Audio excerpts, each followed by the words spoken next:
Hello বন্ধুরা, তোমাদের সকলকে basic maths with Suman YouTube চ্যানেলে স্বাগত। তো আজকের ক্লাসে আমি তোমাদের এসএসসি জিডি 2025 এর 25শে ফেব্রুয়ারি 2025 এর ফার্স্ট শিফটের যে ম্যাথের কোশ্চেনগুলো সেই কোশ্চেনগুলো সলভ করাবো। তো তোমাদের রিকোয়েস্ট করব তোমরা প্রথম থেকে শেষ অবধি ভিডিওটা দেখো, তাহলে তোমাদের কনসেপ্টগুলো ক্লিয়ার হয়ে যাবে আর তোমরা অঙ্কগুলো সহজে করতে পারবে। আর তোমাদের কাছে আরেকটা রিকোয়েস্ট করব, তো যদি তোমাদের ভিডিওটা ভালো লেগে থাকে তাহলে ভিডিওটাতে একটা লাইক করে দিও আর ভিডিওটা বন্ধুদের মাঝে শেয়ার করে দিও। আর এই ধরনের ভিডিও পেতে গেলে চ্যানেলটাকে অবশ্যই সাবস্ক্রাইব করে নিও। তো চলো আজকের ক্লাসটা শুরু করি। আচ্ছা, দেখো কি বলছে। বলছে এক্স মূলধন বার্ষিক 12% চক্রবৃদ্ধি সুদের হারে 2.5 বছরে সুদে আসলে 75,867 টাকা হয়। তাহলে যদি সুদ প্রতি 10 মাস অন্তর যোগ হয় তাহলে এক্স এর মান কত সেটা বের করতে বলেছে। তা দেখো মূলধনটা বলেছে এখানে কত, এক্স বলে দিয়েছে, চক্রবৃদ্ধি সুদের হার বলেছে বার্ষিক চক্রবৃদ্ধি সুদের হার বলেছে 12%, সময়টা বলেছে 2.5 বছর, আর সমূল চক্রবৃদ্ধিটা বলে দিয়েছে 75,867, আর সুদ প্রতি 10 মাস অন্তর যোগ হয়। আচ্ছা দেখো এখানে কতগুলো কেস আছে।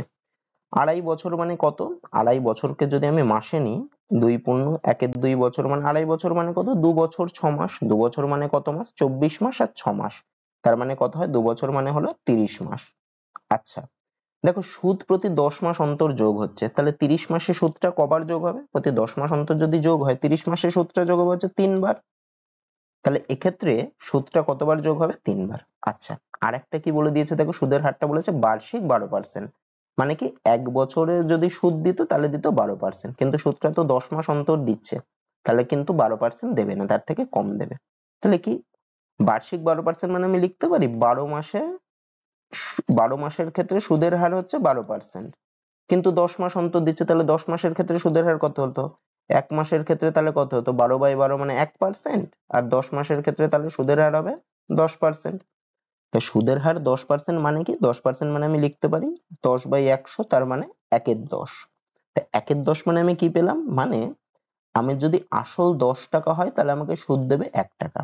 1/10 সুদের হার যদি আমি 1/10 বার করছি ওটাকে ভেঙে, তার মানে কি আমার 10 টাকা যদি আসল হয় সেক্ষেত্রে আমাকে সুদ দেবে হচ্ছে 1 টাকা।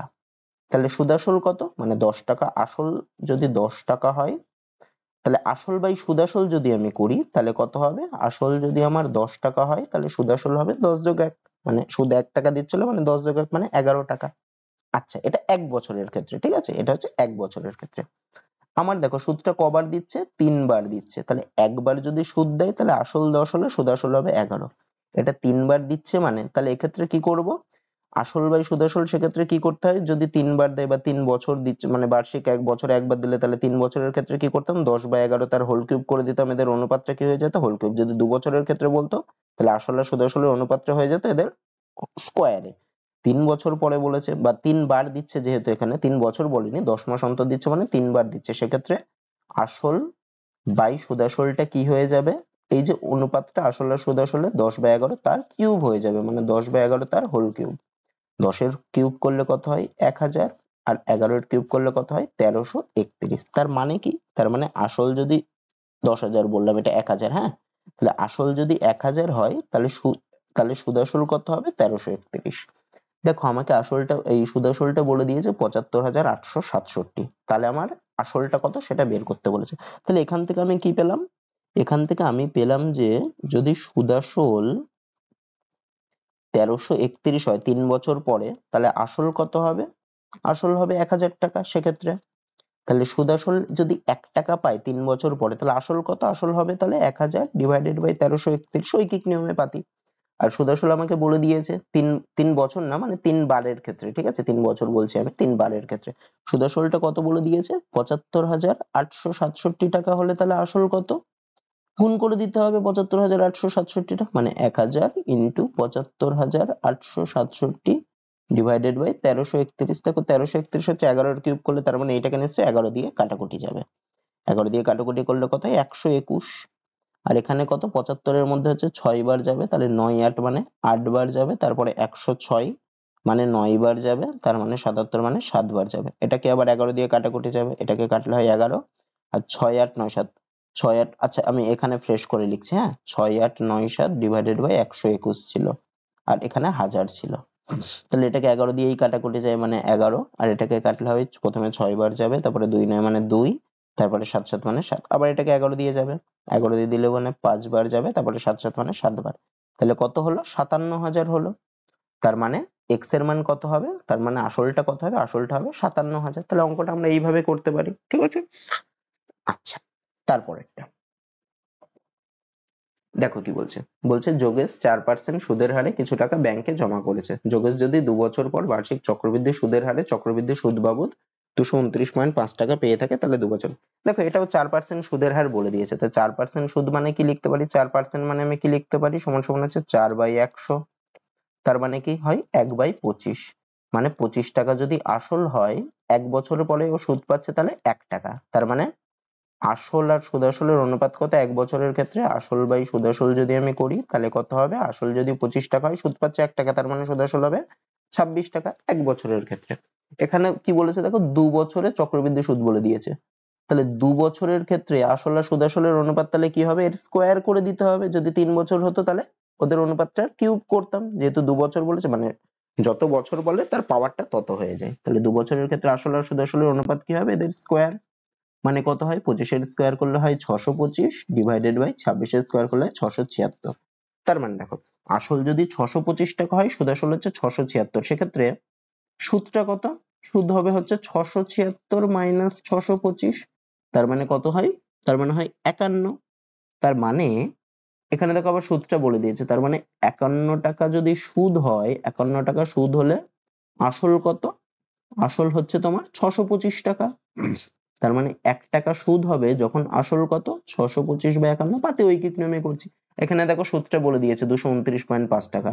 তাহলে 229.5 টাকা সুদ হবে যখন আসল কত হবে? গুণ করতে হবে 625 গুণ 229.5 ডিভাইডেড বাই 51।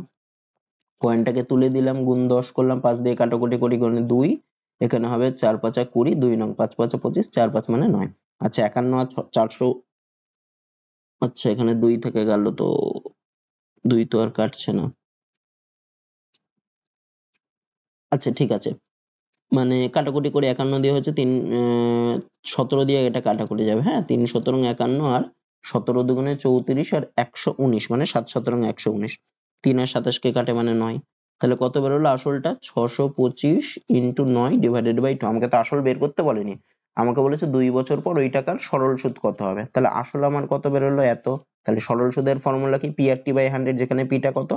625 ইন্টু 9/2 ইন্টু আর এর মান কত? 4। আচ্ছা 4/100 লিখে দিলাম নিচের 100টার জন্য, ইন্টু টি মানে 2 বছর ইন্টু 2।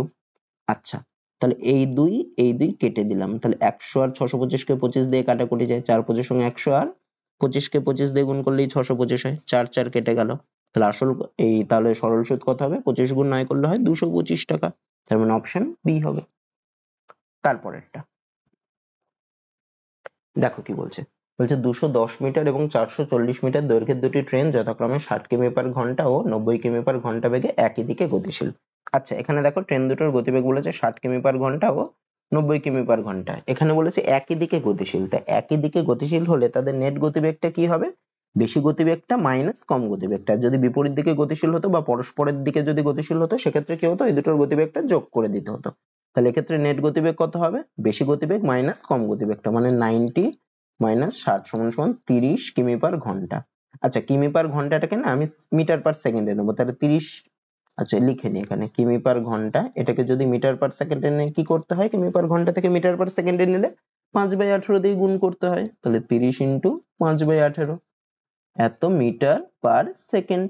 কাটাকুটি করি 5, আচ্ছা 18 কে 3 দিয়ে কাটা, এই 6 দিয়ে কাটে, হ্যাঁ 3 6 18, আর এখানে 5 6 30, মানে হচ্ছে 25/3 মিটার পার সেকেন্ড। আচ্ছা তারপরে কি বলেছে? তাহলে এরা পেছন থেকে এরা একে অপর একটি ট্রেন, গতিশীল ট্রেনটি কে কাকে অতিক্রম করবে? আচ্ছা গতিশীল ট্রেনটা বলেছে পিছনে ছিল, ওই ট্রেনটাই নিশ্চয়ই আগে গিয়ে যে আসতে চলছে সেই ট্রেনটাকে অতিক্রম করবে। বা এরা পরস্পরকে অতিক্রম করা মানে কি? পরস্পরকে অতিক্রম করা মানে দুটো ট্রেনের দৈর্ঘ্যের সমষ্টি যেটা, সেই দূরত্বটা যাওয়া। তা দুটো ট্রেনের দৈর্ঘ্য কত বলেছে? 210 মিটার আর 440 মিটার। তার দুটো ট্রেনের দৈর্ঘ্যের যোগফল কত? 210 প্লাস 440 এত মিটার কত হয়? 650 মিটার হয়। তার মানে পরস্পরকে অতিক্রম করা মানে কত মিটার যাওয়া? 650 মিটার। এক্ষেত্রে দেখো নেট গতিবেগ হচ্ছে 25/3 মিটার পার সেকেন্ড, তার মানে 1 সেকেন্ডে তারা অতিক্রম করছে হচ্ছে 25/3 মিটার।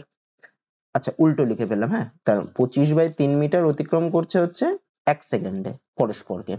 তাহলে 1 মিটার অতিক্রম করবে কত সেকেন্ডে? 3/25 সেকেন্ডে। পাতে ঐকিক নিয়মে করছি ভেঙে ভেঙে।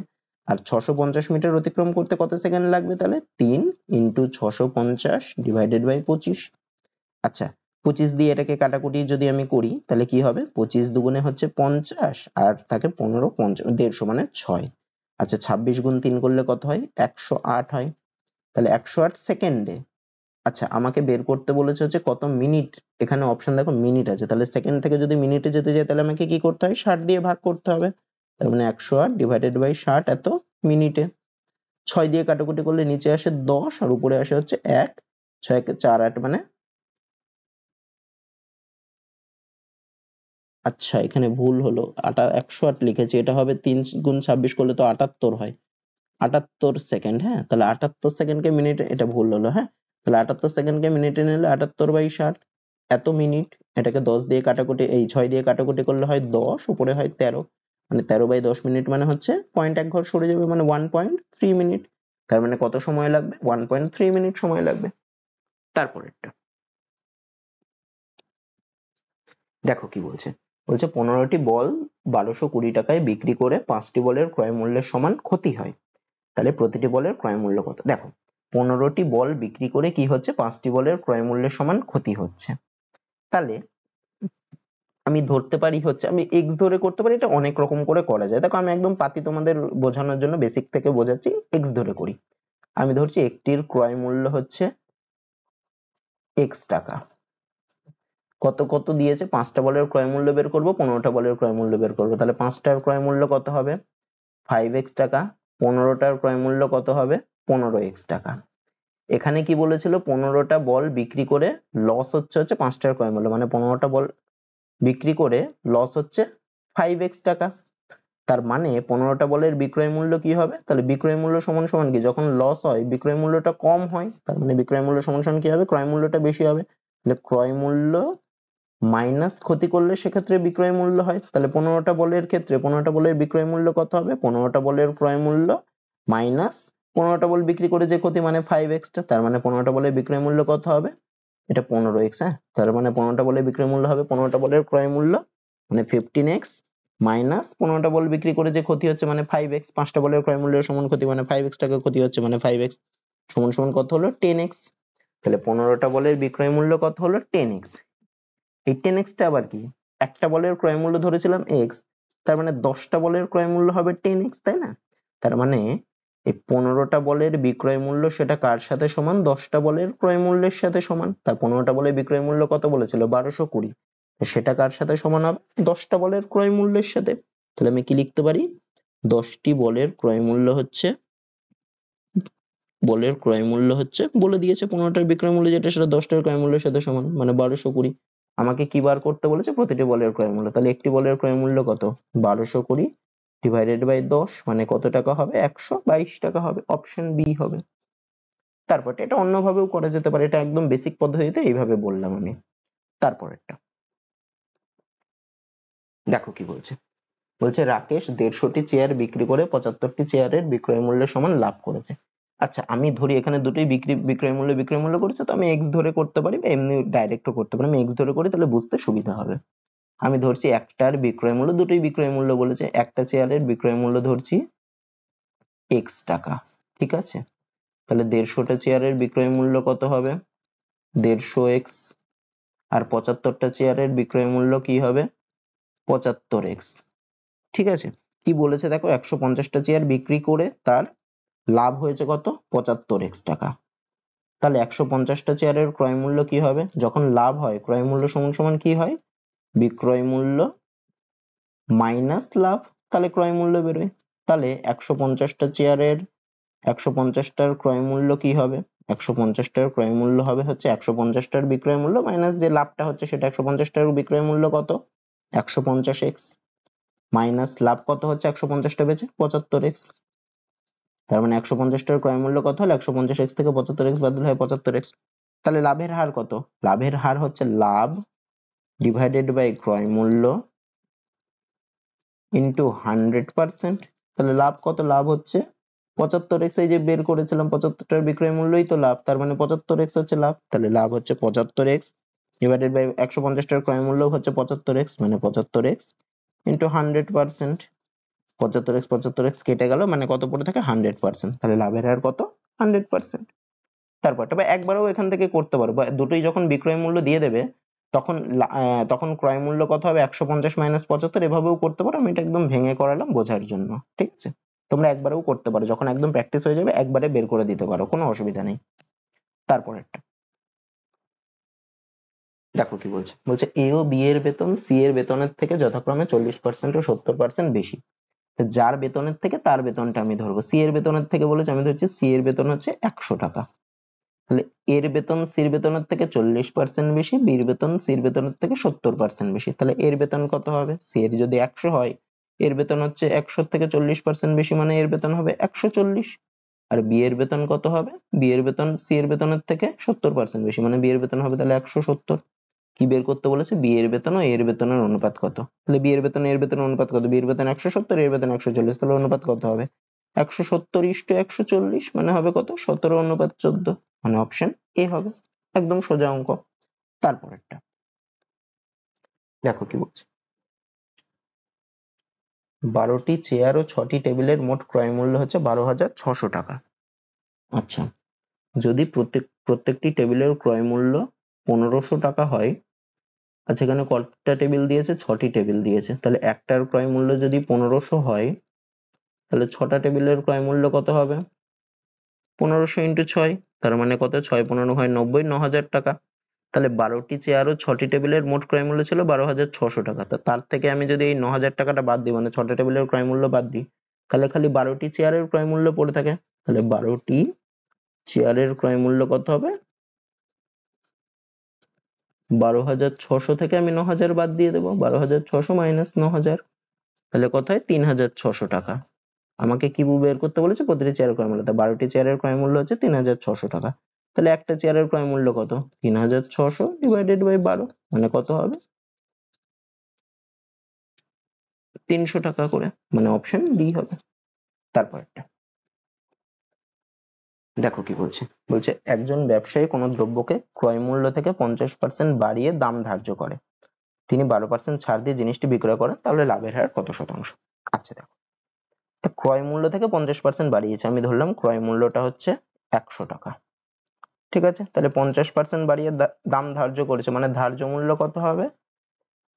ক্রয় মূল্য থেকে 50% বাড়িয়েছে, মানে ক্রয় মূল্য 100 টাকা হলে বাড়িয়েছে 50, তাহলে ধার্য মূল্য কত হবে? 150 হবে, 150 টাকা। আচ্ছা, ছাড় দিয়েছে 12%, ছাড় কার উপর দেয়? ছাড় দেয় হচ্ছে ধার্য মূল্যের উপর, তাহলে 150-এর উপর 12% ছাড় দিয়েছে, তাহলে বিক্রয় মূল্য কত? তা 12% ছাড় দিয়ে যদি বিক্রি করে, তাহলে বিক্রয় মূল্যটা হবে 88% এর সমান, মানে 100 মাইনাস 12 88, অথবা কত টাকা ছাড় দিয়েছে সেটা বের করে ধার্য মূল্য থেকে বাদ দিলেও বেরিয়ে যাবে, তার আমি একবার 88% করে দিই। তাহলে বিক্রয় মূল্য কত করেছে? ধার্য মূল্যের 88%, মানে 150 ইন্টু 88/188, কি করে পেলাম? 100 থেকে 12 বাদ দিয়ে, যেহেতু 12% ছাড় দিয়েছে।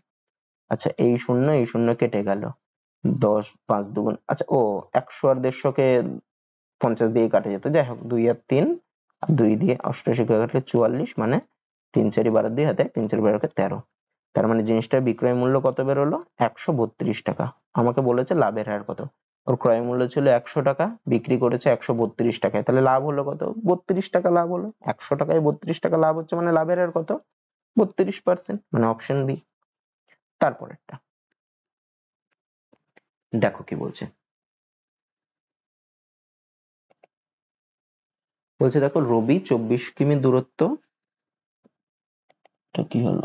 রবি 24 কিমি দূরত্ব 2 ঘন্টা 24 কিমি দূরত্ব 2 ঘন্টা 24 মিনিটে অতিক্রম করবে বলে ঠিক করলো। পরে সে ঠিক করলো যে সে প্রথম 1/3 অংশ দূরত্ব 8 কিমি পার ঘন্টা গতিবেগ এবং বাকি অংশ আলাদা।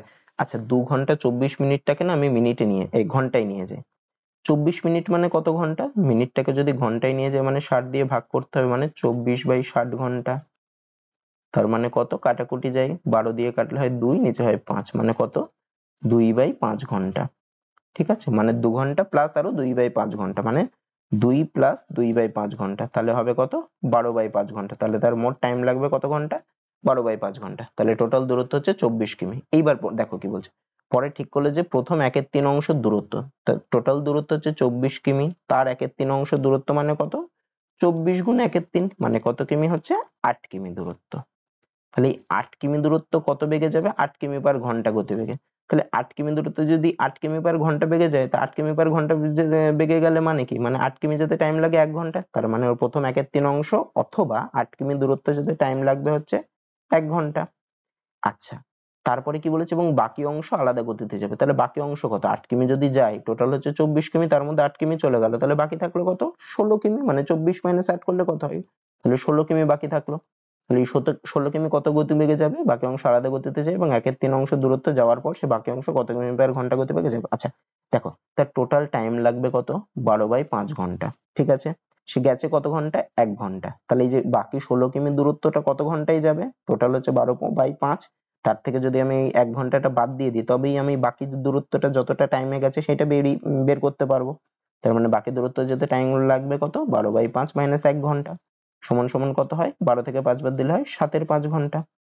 আচ্ছা, তাহলে তার গতিবেগ কত হবে, গতিবেগ সমান সমান কি, দূরত্ব বাই সময়। তাহলে দূরত্ব কত, তাহলে বাকি অংশের ক্ষেত্রে গতিবেগ সমান সমান কি হবে, দূরত্ব বাই সময়।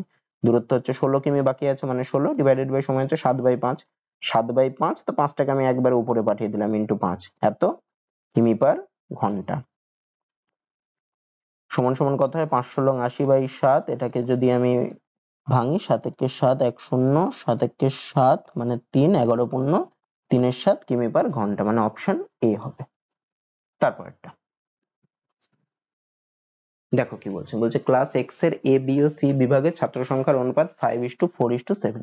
তো যখনই এরকম অনুপাত দিয়ে দেবে, আমি একদম পাতিভাবে আমি এক্স ধরে করতে পারি। তাহলে আমি ধরলাম এ বিভাগে আছে 5x, এ বিভাগে আছে 5x, যেহেতু 5 বলেছে তাই 5x ধরছি। বি বিভাগে আছে, বি এর ভাগে 4 বলেছে মানে 4x, আর সি বিভাগে আছে 7x। ঠিক আছে, তারপরে দেখো, যদি 15, 16, 9 জন নতুন ছাত্র যথাক্রমে এ বি ও সি বিভাগে ভর্তি হয়, তাহলে ছাত্র সংখ্যার নতুন অনুপাত হয় 10:9:11। তাহলে দেখো, তাহলে 15 জন যদি ভর্তি হয় এ বিভাগে, তাহলে এ বিভাগে এখন কতজন আছে, 5x প্লাস 15। বি বিভাগে ভর্তি হচ্ছে 16 জন, তাহলে বি বিভাগে কত আছে, 4x প্লাস 16। সি বিভাগে ভর্তি হচ্ছে 9 জন, তাহলে সি বিভাগে কত আছে, 7x প্লাস 9। তাহলে এদের অনুপাতটা কি বলেছে, 10:9:11। তা আমি যদি দুটো দুটো করে ধরি, মানে এ আর বি এর অনুপাত কত বলেছে, 10:9, তা আমি খালি ওইটাকে ধরি। ঠিক আছে, তাহলে 5x plus 15 divided by 4x plus 16 সমান সমান হচ্ছে 10/9। আমি এইটাকে ধরি, হ্যাঁ এইটাকে ধরে আমি x এর মান বের করি, দেখি কি আসে। কোনাকুনি গুণ করে দিই, তাহলে 5 নং 45x প্লাস 9 15 135 সমান সমান 40x প্লাস 160। 160,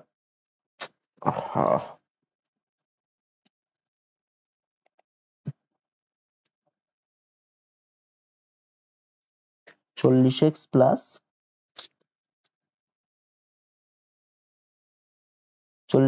160। আচ্ছা, তাহলে 45x মাইনাস যদি 40x করি, তাহলে 5x থাকবে, সমান সমান 160 মাইনাস 135 করলে হবে হচ্ছে 25 হবে। তাহলে x সমান সমান কত হবে, 25/5 মানে 5।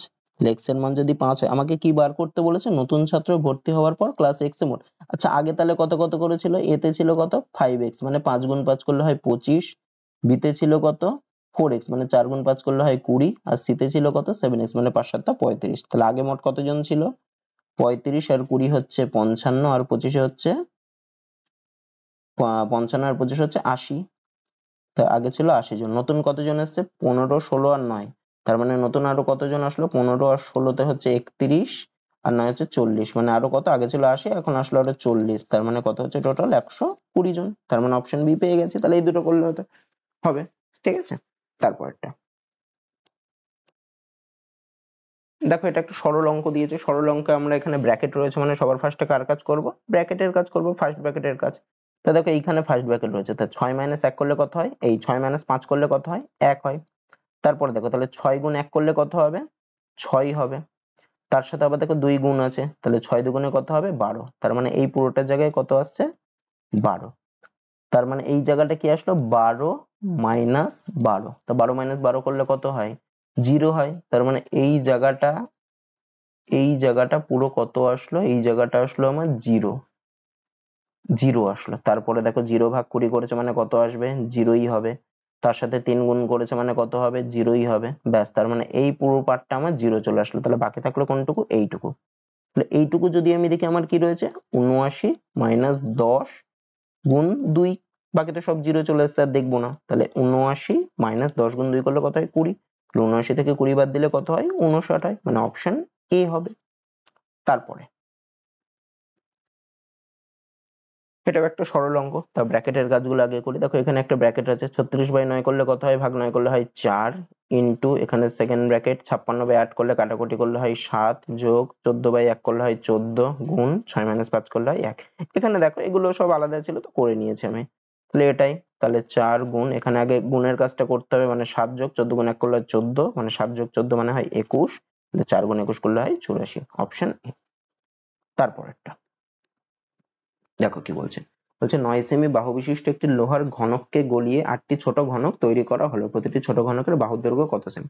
তো যখন কোনো ঘনককে গলাচ্ছে, লোহার ঘনক হচ্ছে সলিড জিনিস, হ্যাঁ, তো যখন কোনো ঘনককে গলিয়ে নতুন কিছু তৈরি করছে, তাহলে প্রথমে যেটা ছিল তার আয়তনটা পরে যে কটা ছোট ছোট ঘনক তৈরি করেছে তাদের আয়তনের সমষ্টির সমান হবে। ঠিক আছে, তাহলে গলানো মানেই কি হবে, আয়তনটা, আগের আয়তনটা আর পরের আয়তনটা সেম।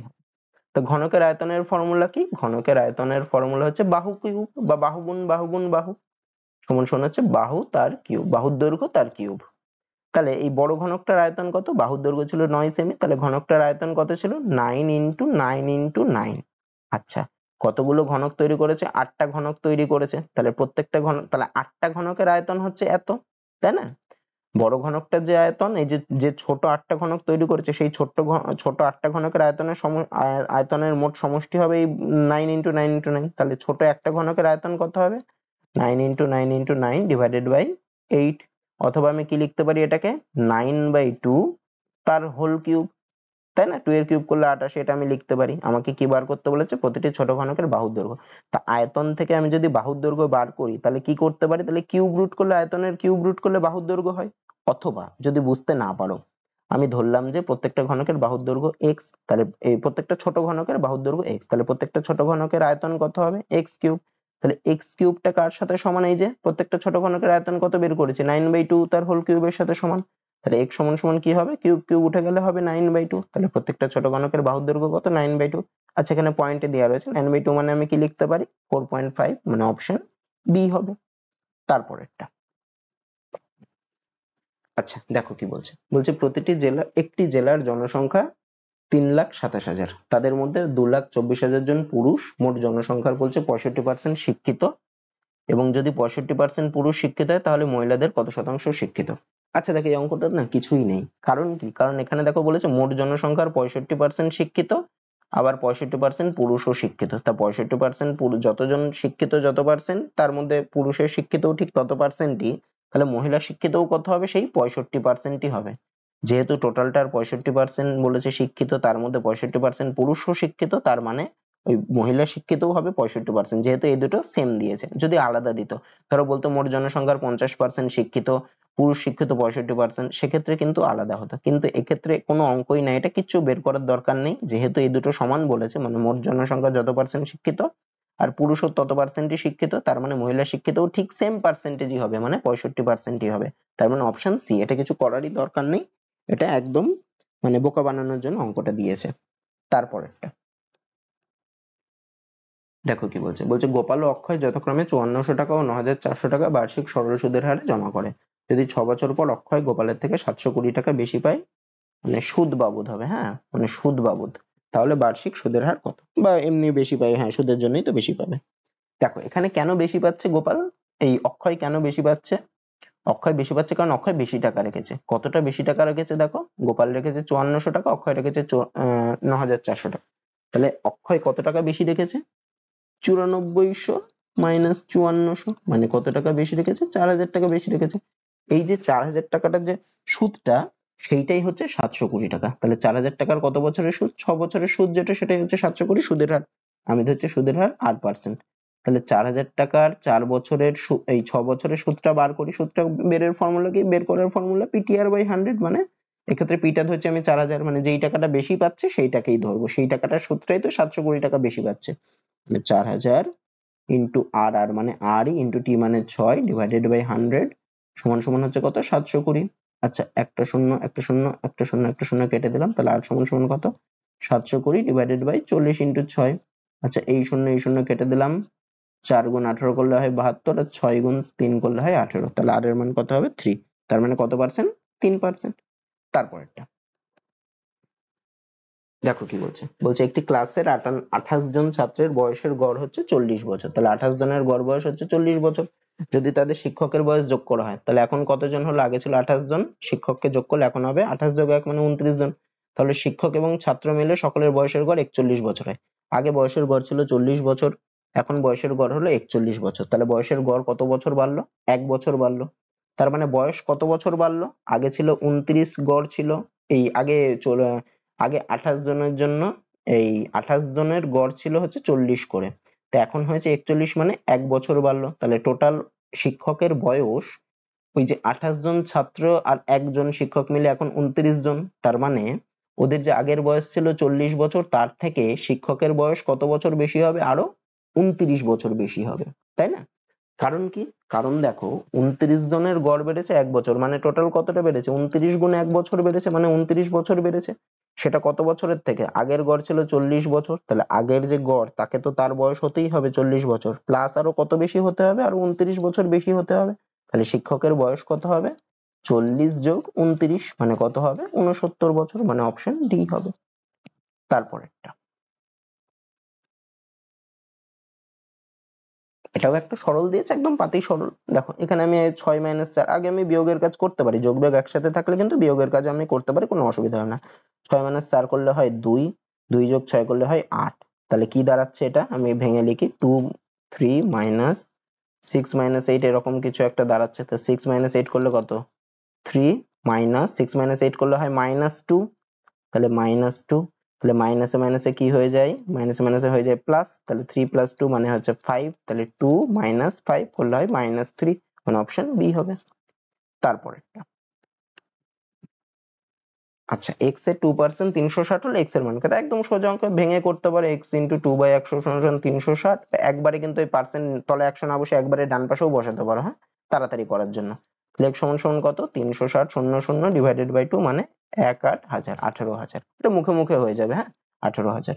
360 এর অর্ধেক করে দিলেই দেখো 18,000 হয়, একবারে মুখে মুখে হয়ে যাবে। তারপরেরটা আচ্ছা এটাও একটা সরল, এই এই এই শিফটে অনেকগুলো কিন্তু সরল অঙ্ক দিয়েছে, 3-4টে প্রায় 4টে অঙ্ক সরল পেলাম। আগে দেখো ভাগের কাজ করব, 32 ভাগ 8 করলে কত 4, তাহলে 4 গুণ 4 এখানে রয়েছে, মানে কত হয় 16। তাহলে 16 মাইনাস 2 গুণ 3, আগে গুণের কাজ করব, বিয়োগের কাজ হবে না, গুণ আর বিয়োগের ক্ষেত্রে বিয়োগ গুণের কাজ আগে করব, মানে 3 দুগুণে 6, মানে 16 থেকে 6 বাদ দিলে হবে কত 10 হবে, মানে অপশন ডি হবে। তারপরেরটা বাবারে, আচ্ছা দেখো বলছে A B C O D পৃথকভাবে একটি কাজ যথাক্রমে 30 দিনে 33 দিনে 36 দিন এবং 44 দিনে করতে পারে। যদি এ ও বি একসাথে কাজ করে এবং 2 দিন অন্তর অন্তর যথাক্রমে সি এবং ডি তাদের সাথে কাজ করে, যেখানে সি প্রথম 2 দিন কাজ করে, তারপর ডি পরের 2 দিন কাজ করে এবং আবার সি তার পরের 2 দিন কাজ করে এবং এইভাবে চলতে থাকে, তাহলে কাজটা আচ্ছা দেখো এখানে এত কিছু বলেছে কিছু না, এ বি সি ডি তারা আলাদা আলাদা করে কাজ করলে এর লাগে 30 দিন, বির লাগে 33 দিন, সির লাগে 36 দিন, ডির লাগে 44 দিন, এইটুকু বলেছে। তারপরে কি বলেছে, এ আর বি একসাথে কাজ করছে, কিন্তু 2 দিন করে, ধরো প্রথম 2 দিন কাজ করছে, 2 দিন করে 2 দিন সি কাজ করবে ওদের সাথে, 2 দিন ডি কাজ করবে ওদের সাথে। তার মানে কি, তার মানে প্রথম 2 দিন আবার সি দিয়ে শুরু করছে কাজটা, তাহলে সি দিয়ে যদি শুরু করে কাজটা, তাহলে প্রথম 2 দিন কে কাজ করবে, প্রথম 2 দিন কাজ করবে হচ্ছে এ বি আর সি, আর পরের 2 দিন কে কাজ করবে, পরের 2 দিন কাজ করবে হচ্ছে এ বি আর ডি। তাহলে আমাকে বের করতে হবে কি, আমাকে বের করতে হবে যে এ বি আর সি মিলে 2 দিনে কতটা কাজ করে, আর এ বি আর ডি মিলে 2 দিনে কতটা কাজ করে। আচ্ছা দেখো এ বি সি, এ 30 দিনে কাজ কমপ্লিট করে, বি 33 দিনে কাজ কমপ্লিট করে, সি 36 দিনে কাজ কমপ্লিট করে, তার মানে এ একদিনে কতটা করে, 30 দিনে যদি কাজ কমপ্লিট করে মানে এক অংশ করে, মানে একদিনে কতটা করে 1/30। বি 33 দিনে কাজ শেষ করছে মানে বি একদিনে কতটা করে 1/33 অংশ, আর সি 36 দিনে কাজটা শেষ করছে মানে সি একদিনে কতটা করে 1/36 অংশ। তাহলে এ বি আর সি মিলে একদিনে কতটা করে, এ বি আর সি মিলে একদিনে তাহলে কতটা করছে 1/30 যোগ 1/33 যোগ 1/36।